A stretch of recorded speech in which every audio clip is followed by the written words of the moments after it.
is the untold story of Dyatlov Pass. On the night of January 23, 1959, 10 skilled hikers from the Ural Polytechnical Institute began what should have been a routine winter trek toward the remote Otorten mountain. Their leader, Igor Dyatlov, a determined 23-year-old engineering student, was no stranger to danger. The group planned to traverse the challenging terrain over 10 days. One member, Yuri Doroshenko, turned back early due to illness, a decision that likely saved his life. The remaining 9 continued toward their destination. Their final radio contact logged on January 31st. When they failed to return, search parties were sent out. What they found defied explanation. The team's tent had been cut open from inside, abandoned in the dead of night during a blizzard. The hikers had fled barefoot, leaving behind shoes, coats, and gear. Some bodies showed severe trauma, crushed ribs, fractured skulls, yet no external wounds. Others showed strange burns and discoloration. But one piece of evidence was never made public: a partially damaged audio recording found in Igor Dyatlov's effects. What follows is a transcript of that recording, narrated by the sole voice captured in its final minutes. The 9 remaining hikers pushed forward into the frozen mountains, their breath hanging in the thin, frigid air. The last radio transmission, sent on January 31st, was routine, no mention of danger, no hint of fear. But when the expected return date passed, the alarm was raised. Rescue teams, braving deep snow and punishing winds, eventually stumbled upon a scene that defied logic and haunted every man who saw it. The tent lay collapsed, its canvas sliced open from the inside.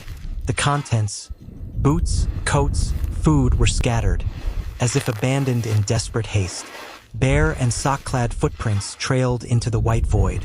The first bodies were found only a short distance away, frozen where they fell. Others lay farther, some hidden beneath snow drifts, with injuries that baffled medical examiners.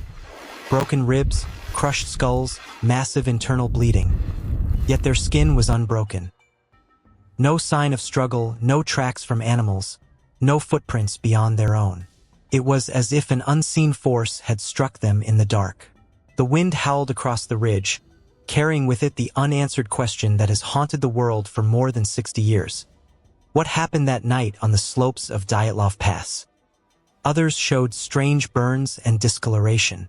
The official cause of death was compelling natural force. The files were classified for 3 decades, but one piece of evidence was never made public: a partially damaged audio recording found in Igor Dyatlov's effects. What follows is a transcript of that recording, narrated by the sole voice captured in its final minutes. February 1st, I think. Hard to tell anymore. My name is Yuri Doroshenko. If anyone finds this, God help them. They should turn back now. Igor insisted we keep detailed records, even after the compass spun like a child's top 3 days ago. Even after the radio died with that sound like screaming metal, Igor said we were still following scientific protocol. Always the engineer, our Igor. But Igor isn't talking anymore. None of them are. It started when we made camp on the slope. We called it Dead Mountain. Call it Chiako. The Monsi people won't go there or speak its true name aloud. We should have listened. But we were Soviet youth, believing in progress, science, the triumph of reason over superstition. The ground beneath was too warm, like something massive and alive slumbered just below the permafrost. When Zena pressed her ear to the snow, she swore she heard humming, a low, droning sound from everywhere, nowhere. That first night, the aurora was different, not green, but orange and red, pulsing like a heartbeat against the stars. Shadows moved independently, reaching toward our tent like fingers. Rustic woke screaming around midnight. Something was calling his name from outside, speaking in his grandmother's voice. But she had been dead 10 years. How could any voice carry through that wind? Igor recorded temperatures religiously, minus 34 Celsius, but fluctuating wildly. Our breath fogged one moment, and the next we were sweating inside sleeping bags. The mercury spiked and plummeted as if the air couldn't decide what it wanted to be. Day 7, we found the trees. A perfect circle of dead birches, branches twisted into impossible spirals, bark stripped in helical patterns. The snow in the center was black but still cold. Luda collected a sample. The black snow writhed like it was alive. Igor ordered us to leave cameras behind. He said they malfunctioned, capturing things that weren't there. But I saw the photos first. Tall, angular shapes bending light around them. Their faces, if they had faces, always turned away from the lens. Kolevatov swore he saw them moving around camp at night just beyond the firelight. Watching, waiting. The cold, the kind that kills, makes you stupid. But what we did with terror, not stupidity. Around 11 on our final night, Krivonisenko heard them, voices singing in the wind. Ancient words in a language older than human speech, rising and falling in painful harmonies. Then the tent started glowing. Not from flashlights or stove. This was different. The canvas became luminescent, pulsing with the orange-red light like the aurora. The light wasn't outside. It came from inside the fabric, as if the tent absorbed strange radiation and now released it. Igor tried the radio for help, but the equipment melted, not from heat, but something else. The metal flowed into bone-like shapes. Ice cold to the touch. That's when we heard the footsteps. Heavy, deliberate, circling our tent, but not crunching snow like human feet. They made a wet, sliding noise as if something massive dragged itself across frozen ground. Zena whispered she saw enormous shadows moving outside, shadows that didn't match the footsteps' size, as if they existed in more dimensions than our eyes could perceive. Inside the tent, the temperature rose impossibly fast. Within minutes, we were gasping in what felt like summer heat, soaked with sweat, condensation dripping like rain. Outside, the thermometer still read -34. Igor decided we had to cut our way out, face the Arctic night in underwear if needed. He sliced the tent, and the moment the blade touched the canvas, light erupted like a solar flare. What we saw in that blinding flash wasn't meant for human eyes. The mountain itself seemed to come alive. Kalachiako split apart slowly, like a massive flower blooming in the frozen night, its jagged petals revealing shadowy chambers that plunged deep into the earth, far beyond any natural cave system known to man. From these unfathomable depths arose a presence, vast and ancient, something that had lain dormant beneath the permafrost since time before the continents even took their shapes. It was not malevolent in the way we understand evil. It did not lash out or attack. Instead, it existed beyond our comprehension, an entity utterly alien, its form shifting and elusive, defying the laws of physics and reason. Around it, the very fabric of reality bent and twisted, light warped strangely, gravity seemed uncertain, and time itself flickered, as if the mountain was a gateway to another dimension. The aurora that night was no mere atmospheric phenomenon.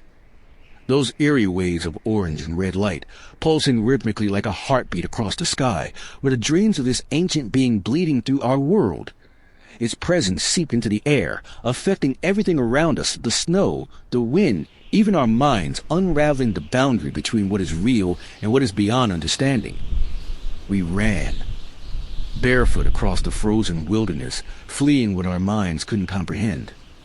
Some made it to the tree line before it touched them.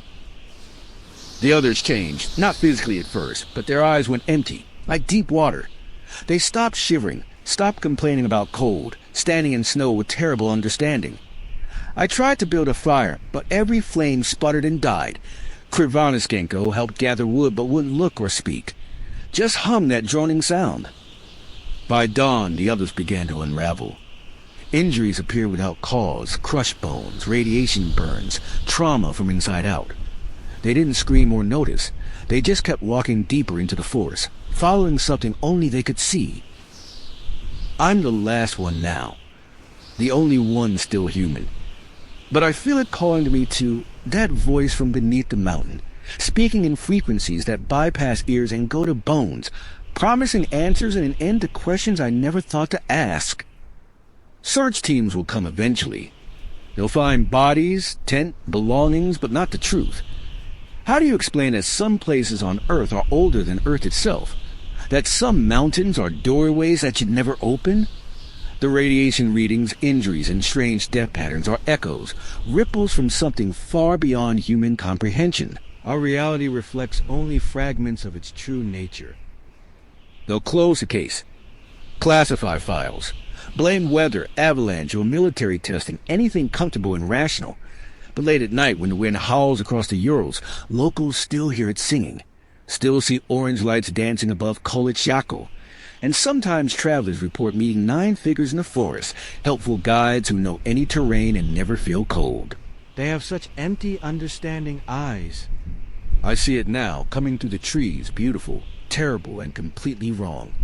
My legs won't move, but that's all right. I understand now what the others did, why they walked calmly into impossibility's embrace. The mountain isn't dead. It was never dead. It's just sleeping fitfully. When it dreams, laws of physics become suggestions. Past and future bleed, and time becomes meaningless.